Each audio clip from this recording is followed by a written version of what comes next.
โอ้แม่งผัวเจ้าเป็นยังคือนอนคุดงอดโยดอ่ะเขาไปเบิ่งอยู่ว่ะไปพุกด้วยแล้วนอนตื่นช่วยแท้นี่น้ำยวน โอ้สบายเนาะนี่พุกด้วยนี่เนาะโอ้นอนนี่หมดแจงแล้วเอาเอ้ยนั่งข้างๆนี่ก็ได้เอานั่งแย่ๆนี่เอานี่เอากันนี่นอนอยู่นี่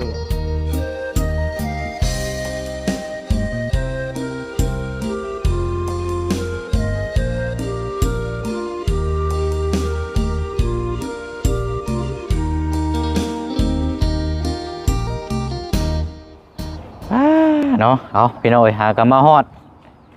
หน้าบ้านเฮือนชานของทางพ่อน้องหลาน้อยแล้วก็ทางอาเดียเนาะอาเดียกบ่ชื่อแล้วนะอาเดียกเนาะหรือว่าประตู7 ปีแหละพี่น้องเนาะสายาแล้วก็ประตู7 ปีประตู7 ปีฮอดจอดถึงเรียบร้อยเนาะเอาสบายดีวิธีกูดโอ้ใช่ไหมมาเบิดหรอบ่โอ้เด้อเอาอยู่ดีมีแห้งมันยังติดเชื้อก็เกลียดแท้นี่บ่ไปหมุนจะไปหมุนให้มาบ่นี่นะใช่ครับเปิดนั่นนี่รอนี่เนาะหาอยู่หากินเนาะเบิ่งซะก่อนไม่ได้หากินไม่แน่กินยังได้ยังจะกินแรงนะกินผักโอ้ยกินผักอ้าวโอเคเนาะเอาเดี๋ยวถามทั้งอันพอเราก่อนทั้งห้องน้ำเป็นนี่ได้พอขาดอย่างนี้ขาดซีมังบ่ประมาณจักสอบ3บ่ครับกันละ2กับบ่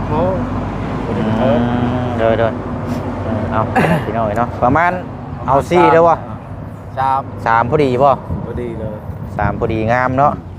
มื้ออื่นเช้าพุ่นแล้วจะเฮาสิซื้อเขาอันเป็นโครงไม้โครงหยังขึ้นร้อยกันเนาะสังกะสีนั่นทางบ่บุญน่ะขึ้นมาพร้อมกันมื้อนี้แหละเดี๋ยวน่าจะมื้ออื่นตัดหลังเลยอ๋อมีแต่ล้อสังกะสีซื่อน้อยเนาะสังกะสีกับปูนโอ้แล้วเฮายังสิเข้าไปพุ่นอยู่เดี๋ยวจบจังนี้เฮาสิเข้าไปพุ่นสิเข้าไปเบิ่งก็ใช้แล้วเรียบร้อยแล้วยังแต่โบกเบิ่งในประตูใช้แล้วติดตั้งเรียบร้อยแล้วหอยบ่แม่นใช้งานแล้วบ่จักจักเลยเขาเรียบร้อยจักว่าเดียวใช้แล้วโอ้ก๊อกน้ำก๊อกหยังเปิดใช้มีน้ำเรียบร้อยมีแล้วโอ้คักอีล้อนี่พี่น้อยเนาะมันยังเฮ็ดไวๆแล้วเนาะยังไปแต่งงานผลวันอาทิตย์นี่ได้เนาะวันอาทิตย์สิมานี่อันเวียกตัวนั้นเจ้ายังบ่ได้ไปเฮ็ดว่าสะเฮือนน้องน้ำยังให้มันแล้วตัวนี้เฮ็ดแต่แล้วตัวนี้ที่จังไปพี่เนาะโอเคได้สามีแต่ว่ามื้ออื่นเฮาสิออกมาแต่เช้าเฮาสิซื้อปูนเฮาสิเดินเข้าไปเลยพอดีละอยากจะมื้ออื่นเบิดหั่นแหละสังกะสีเฮาสิแจ้งไปทางในทีมงานในกลุ่มว่าก็ขึ้นสังกะสีแล้วก็โบกแล้วก็แม่นจบเลยได้เนาะจบเลยว่าบ่ได้มีหยังเมืองนอกก็ยังน้อยนึงครับบ่ฮอดชั่วโมงนะเมืองนอก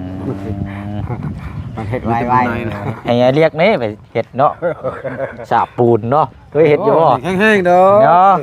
วัยรุ่นนี่ได้นี่วัยรุ่น7 ปีนึงเนาะไปเฮ็ดก็7 ปีแค่ไปแล้ว7 ปี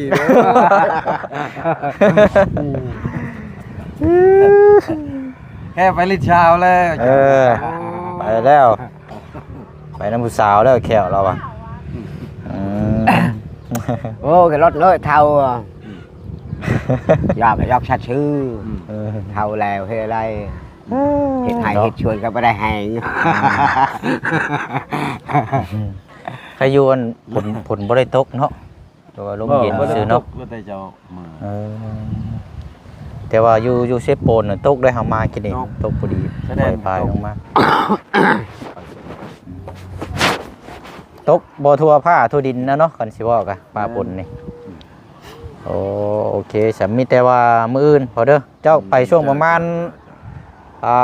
9 โมงก็ได้บ่ต้องไปเช้าก็ได้เพื่อเฮาซื้อเครื่องของยันว่าไปถ่าหึงนะ9 โมงป่าจังหน่อยก็ได้เจ้าเฮ็ดเวียกในครอบครัวเจ้าแล้วก่อนก็ได้จังอยู่ย้ายไปพุ่นนะจังบ่รอกันบ่เป็นหยังดอกไว้พุ่นน่ะแล้วชำนั้นแล้วนแล้วโอ้มันจำมองแล้วเนาะจำมองแล้วกันได้มุ่งมันบ่โบกก็ย่าแล้วเข้าประเด็นเลยเนาะ เอาได้เนาะเดี๋ยวมื้ออื่นจังว่ากันเนาะพ่อเนาะ จ้า เดี๋ยวเข้าไปทางอาเดียก่อนไปเบิ่งไม้เบิ่งตอกพาไปเบิ่งในเด้อไม้ในเด้องามอยู่บ่ ไป เอาโอเคแล้วพอเด้อโดยเอาเดี๋ยวไปอัปเดตเบิ่งทางอาเดียก่อนบัดนี้พี่น้องเอาโหเนาะบรรยากาศกันช่วงค่อยค่ำลงแดงเนาะเอาใช้ไม้นะโอ้มันยังคือมุงคักแท้นะ เฮานอนแล้ว เนาะ เฮานอน เจ้านอนเผานี่บ่ โดย เอาโอ้ยมานอนเผาอยู่นี่พลตกห้ามบ่นี่ กันพดนี่คือเฮาเล็กแต่นี่อยู่เพิ่นพด เอาแล้วคักนี่โลนี่แน่นอนนี่เนาะอ๋อสม เฮานอนเพิ่นเดียวเฮา ใช่นี่บ่ โดยนี่ได้นอนอยู่ข้าง นอนกลางคืนเลยนี่บ่ เอา นอนกลางคืนบ่คือกลาง บ่ เว้น กลางคืนเลยหมดแจกเงินนอนเลย ใช่เห็นนอนแบบนั้นน่ะลองนอนเบิ่งอยู่อ่ะจะนอนนี่นอน นี่ แบบ เฮา ไหน นอนอยู่นี่แหละนี่นอนอยู่นี่ ไหน ใช้นี่ เอา นอนอยู่ตัวเดียวเฮานี่แบบนี้ โอ้แบบนี้บ่ โดย บ่ได้ตุ้มผ้านำบ่ บ่ได้เหรอ เอ้าสบายดีอะแต้วอยู่ดีมีแห้ง อันนี้เฮานอนแบบนี้ คือว่าแต้วนี่มานอนนั่นเขาเป็นหมู่เป็น มันไปกันไปเฮ็ดไปกับพ่อชัยนอนกับเฮานี่ อุ่นนอนเผาเลยเนาะอันนี้มาแต่ไสชานี่ใช้ตังค์ อันนี้คน ไผซื้อให้ เฮาเอามีโอ วิโอ มีโอ โอ้ยเว้าลาวบ่ ลาวนะ เอ้ยเจ้าก็เนาะจำชื่อเพิ่นได้นึกว่า โอ้ย นี่ นี่พอเจ้ายิงนี่แหละเจ้านอนอยู่นี่เลย ยันเชียร์ให้ ถ้าฝนบ่ตกลงมันเปียกเนาะ โดย อันเจ้านอนได้จังมื้อแล้วอัน อันนี้ชามมือแล้ว 3 มื้อบ่ โดย อันไม้เพิ่นมาส่งนี่3 มื้อเจ้าก็นอนอยู่นี่เลยบ่ โดย โอ้แน่นอนนี่เนาะนี่ ไม่ชามมือเฮานอนแล้วชามมือไม่ได้คนมาเลย เออ เม็ดหนึ่งเลยไม่ได้เห็นกากคน บ่ ไม่ได้ไปจับใหม่เนี่ยไม่เห็นท ครบเบิดแล้วเหรอว่าไม้บัดนี้ ำครบแล้วใหม่นี่ เหลือแต่ย่อบัดนี้เนาะ โดยยัง มือใด แต่ มือใดสร้างมาเฮ็ดน่ะ จักเฮาบ่ฮู้จักมันบ่ได้บอกเฮา โอ้ย เป็นมันบอกเฮาเก ยังเนาะยังรอสร้างเนาะ โดยยังมัน ใช้มาลองพึ่งเบิ่งแน่ขอเบิ่งน้ำแน่เอาลองพึ่งให้เบิ่งหน่อยมีไม้หยังไดให้เบิ่งแน่มันมีไม้หยังไดงามอยู่บ่แก้ก็ได้แก้แล้วจังมัดไม้ไม้48อันนี้เนาะ โดย มันคือเดืองคักแท้นี่ เอาเกณฑ์งามไทยนี่นะ เดืองอ่องต้องอยู่คือขี้หมิ่นแท้เนาะ โดย โอ้คือไม่อันคุณไม่อย่างช่ำอะไรมาเปลืองพี่ เฮ้ย นี่เลย เอาฮือขึ้นให้พี่ให้น้องเบิ้งน้ำกันกระคักเอาดึงขึ้นแล้วจังปกลงโอ้นี่ไม่คือนี่เนาะ โดย ไม่หนา15แพง5นี่ไรไม่หนา10เนาะตัวนี้ไม่หนา10ไม่หนา10ใช่เพิ่ง อาชัยอยู่นี่นี่ ใช่ เป็นโปนี่ เป็นปูเนาะ โดย โอ้ครบไปแล้วนี่เนาะ ครบแล้วมัน สิได้เฮือนงามแล้วบาดนี่หลังเก่าเลยให้ไผบัดนี่หลังเก่านอนน่ะสิให้ไผบัดนี่ในเฮือนหลังใหม่ล่ะ อ้าวเฮือนใหม่ก็ให้เมียให้ลูกเฮาก็นอนเฮือนธรรมดา บ่แล้วบ่ให้ได้มานอนน้ำกันได้ โดย เฮ็ดให้หลังใหม่แล้วสิไปนอนหลังนั้นบ่ให้ได้ซะหลัง เอา นี่ เด้งไผ่ หลัง เอาเด้งไผ่ หลังไผ โดย บ่แล้วบ่ให้หลังไผแล้ว นี่เฮือนเก่านี่เฮาหลังไผ่ มาหลังไผอยู่พี่ได้เฮ็ดกินอยู่หม่องเดียวเลยแล้วบ่ นี่เฮาอยากตั้งบ่นี้เลยเฮือนเก่า เออ นี่เฮาเฮือนใหม่เนี่ยอยู่นี่ อยู่นี้เนาะ มาเฮือนเก่านี่เฮาตั้งอยู่นี่ปิ้งไผ่ คนเก่าเรามากมาพี่บ่ โดย เออ มางอยู่พี่แล้วตั้งนี่แล้ว เฮ็ดหลังไผ่ คือบ่หลังไผเฮ็ดอยู่นี่เลยแถวนี้บ่ได้บ่มันจังบ่ไกล แล้วก็เฮ็ดเฮือนเลย เฮ็ดใต้ตารางแล้วจุกินตารางก็ได้มันสูงอยู่เด้ อ้าว เนาะ มันเฮ็ด แอวเนาะ ไอ้ชายอยู่ตลาดนี่บ่ได้ ให้กับน้องได้นี่พี่น้อง บ่ได้เปลือกบ่ ฮะ บ่ได้เปลือก มันสิเปื้อนหยังเจ้าย่านเฮือนเปื้อนใช่บ่ โดย ยันขี่ก้อนคอนไฟมันขึ้นแม่นบ่ โอ้ งั้นบ่คือเหือดเนี่ยก็มันก็บ่แม่นเฮือนได้แบบ บ่ นี้ แม่ เนาะ นเหือดเนี่ยแดกหมดไผเฮ็ด ไฟใหม่มันบากแบบคือหม่องครัวแล้วบัดนี้เนาะ คือเก่าแล้ว แม่นแล้วเว้าก็ถูกเด้นี่เนาะ อ้าวนี่ คือเฮือนนั่นเนี่ยพังอยู่พุ่นนี่บ้านนี้ก็เฮือนใหม่ตั้งอยู่นี่ก็ชามเมียชามลูกเลยคืนนอนเฮือนนี้เฮือนนั่นคือปะ คันว่าเฮ็ดกินไว้นี่บัดคอนไฟขึ้นเนาะ คนไผคืนคือเก่า ใหม่เก่าดำเนาะ ดับหมดอันนี้บึกเฮือนครัวพอชัยนี่ยังดำหมดเฮือนแปดมัน คอนไฟเด้เนาะ โดยงามมันอยู่ชัย คือเก้าคู่ เอาบัดนี้ถ้าว่าเฮือนแล้วได้นี่ห้องครัวนี่สิเลือกเอามาย้ายมาข้างๆนี้แม่นบ่ โดย อ๋อแต่ว่าก็ยังสิมานอนอยู่นี่นะว่าเจ้าก็นอนเฮือนใหม่นี่นะว่า แล้วหอนนำกันนี่นอนก็นอนนำกันนี่เฮือนแต่เก่าเนี่ยปลูกอย่างนั้นเนี่ยแต่เป็นไผ่ ฮะ แต่ลงเป็นไผ่หดเขา ยันว่าเฮ็ดเฮือนหลังใหม่แล้วบ่นอนน่ะไปนอนอยู่กระตูบมันนั่นบ่ได้ได้เอาสิมาเอาเฮือนหลังนี้ได้ เอา บ่ น ให้ อน ได้ นำกันนี้ มานอนอยู่นํกันได้ โดยอันนี้กี่เฮือนนั่นเนี่ยแต่ห้องเข่านี่ก็ห้องไปตลาดโอ้ยทลายหมด อันตรายเนาะ ชักกระชีเนี่ยแห้งกระเต็กแล้ว แห้งกระเตกเลยแห้งกระเตกกระตำเลยเนาะ โอ้ยอันเปลือกหมดกระไพขึ้น คอนไผใส่เนาะ โดย กำลังตากผ้าอยู่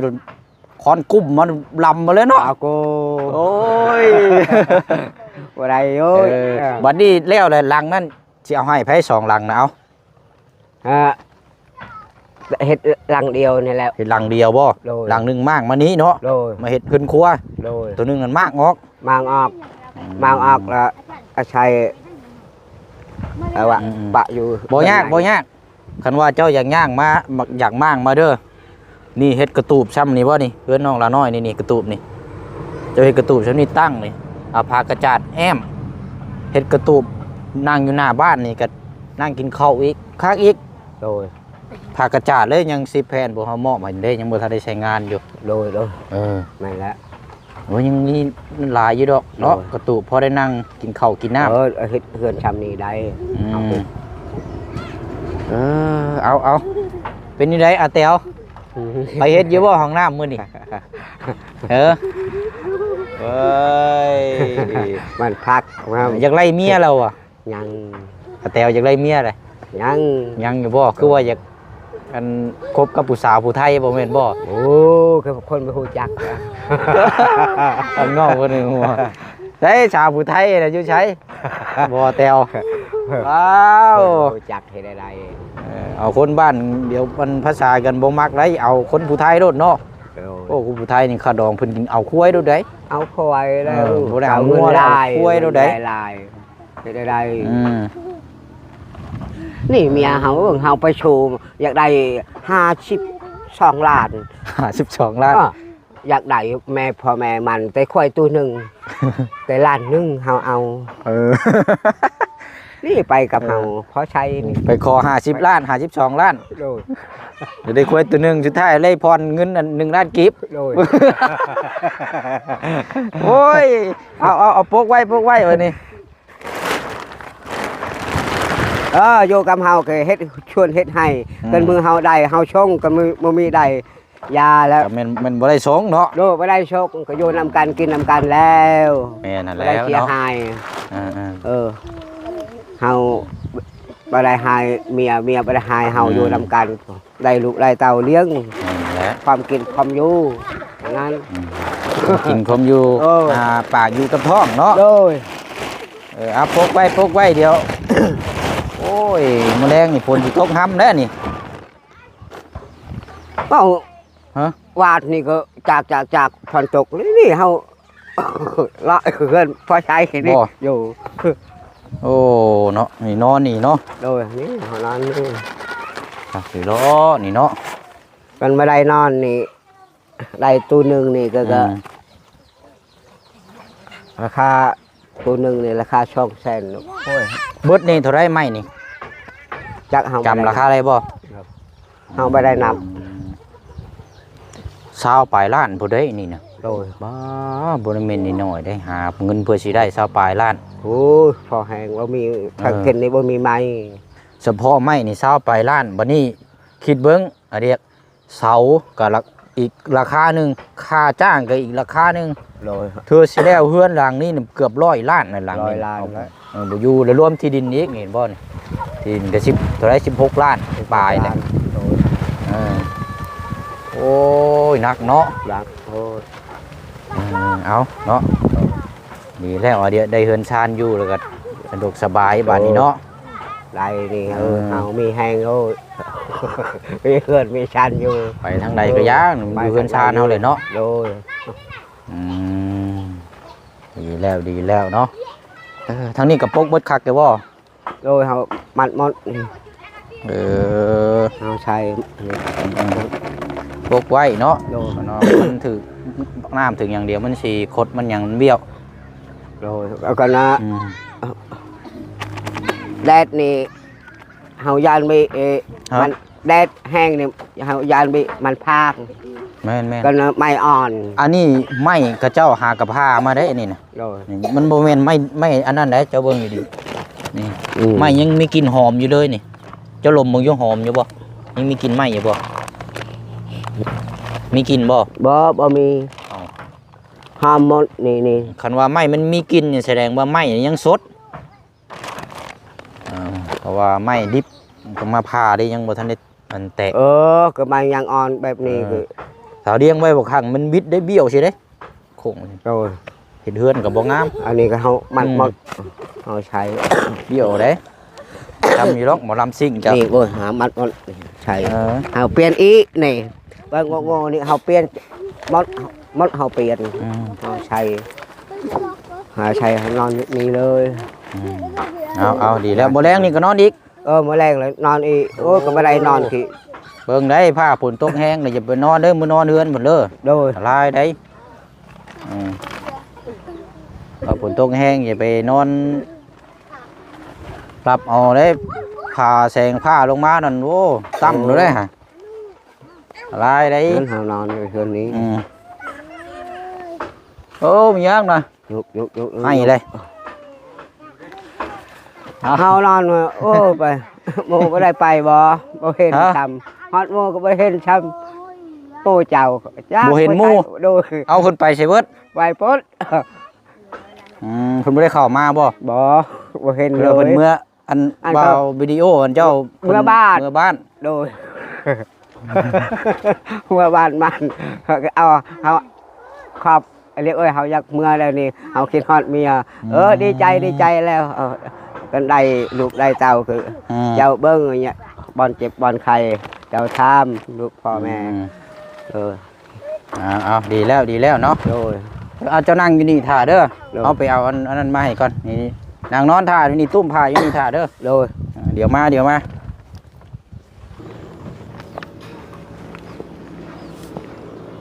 โอ้มาเลยทางนี้ไปเรื่อย สวัสดี จะมาได้ใช้นั่งกินนี่นะ เมื่อแต่อาบน้ แม่งผัวเจ้าเป็นยังคือนอนคดงอดโยดอ่ะเขาไปเบิ่งอยู่ว่ะไปปลุกด้วยแล้วนอนตื่นช่วยแท้นี่ ำน้ำย้วน โอ้สบายเนาะนี่ ก็กระตักไงสบายนอนอยู่นี่โอ้ยคัก อ๋อคักดีแล้วเนาะ นอนอยู่นี่แล้ว เอาคันได้นอนแล้วบ่อยากลุกเด้นี่เนาะ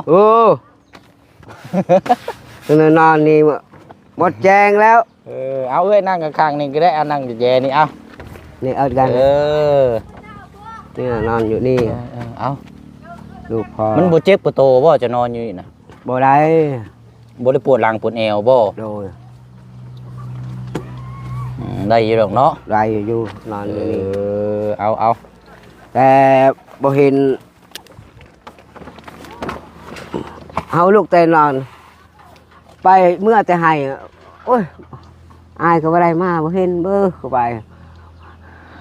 เอาอยากใช่เมื่อบ้านหมดบ่ เอากินฮอดได้ กินฮอดบ่ โดย คันว่าบ่มีคนเข้ามาบัดกินฮอด โดยกินฮอดโอ้ย ปกติแล้วเนาะ โดย เคยเห็นหน้าเห็นตากันเนาะ โดย ปีแล้ว ไปบ่มีอายไปนี่เฮ็ดไปทางใดอันก็เมื่อบ้านฮอดบ่เฮือนเฮาคิด เนาะเป็นห่วงอยู่เจ้าก็เนาะ โดย โอ้คันมีโทรศัพท์ก็สิโทรถามอยู่เนาะว่าฮอดแล้วบ่เฮือนชานสิว่าได้เนาะ นานแล้วเฮาก็มีเลย คันมีโทรศัพท์นี่ก็สิใช้เป็นอยู่บ่ เอาคือเฮาใช้ได้ ฮัลโหลเนาะ โดยเอาอยากถามฮอดบ่กันเมื่อเฮือนนี่ฮอดบ่เฮือนบ่เห็นบ่ลูกเมียอยู่สบายบ่อันนี้อยากถามแบบนั้นบ่ได้เจ็บบ่ได้ไข้บ่มีแฮงบ่ฮอดเฮือน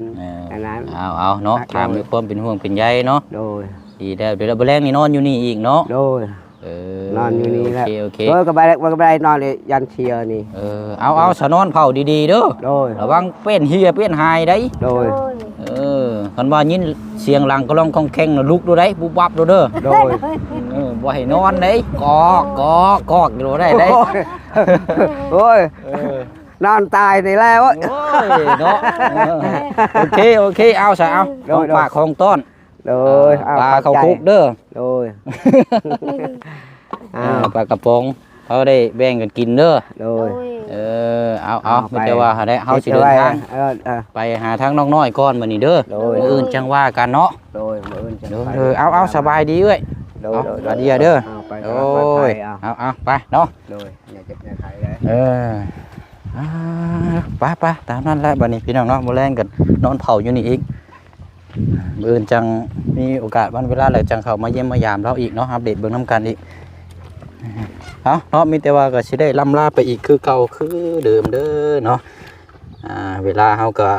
มีขีดจำกัดพี่น้องเพราะว่ามันค่ำเนาะว่าสิเข้าไปต่อเพิ่นอีกเดี๋ยวมันสิมืดอีกเนาะทางห้องน้ำน้องน้อยเพิ่นละพี่น้อยเนาะมีแต่ว่าคลิปนี้ก็สิได้ลากับภาพบรรยากาศชมวิวเนาะอันนี้ก็จะเป็นสถานที่หม่องเขาเจ้าปลูกมันแม่นเบิดแหละนี่พี่น้องเนาะปลูกมันสวนไร่หยังต่างๆนั่นแหละเนาะสิบ้านเฮาพี่น้องเนาะตามนั้นลาพี่น้องเนาะพบพ่อกันในคลิปหน้าคลิปนี้บ๊ายบายได้พี่น้องเด้อสบายดี